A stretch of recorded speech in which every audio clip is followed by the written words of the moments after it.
আসসালামু আলাইকুম বন্ধুরা। আজকের রান্নাটা খুবই স্পেশাল। স্পেশাল এই কারণেই আমি সজনা খুবই পছন্দ করি। সজনা তো নয়, এখন এটাকে বলে নজনা নাকি। তো নজনা দিয়ে পাবদা মাছ রান্না করব।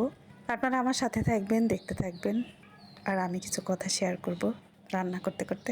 কথাটা হলো, যার ঘরে মেয়ে আছে সে মায়ের সতর্কতার সাথে দায়িত্ব পালন করতে হয়। মূলত টিনেজ মেয়েদের উপরেই সতর্কতাটা একটু বেশি রাখা উচিত। যেমন মেয়েকে একা একা কারো বাসায় পাঠানো ঠিক হবে না।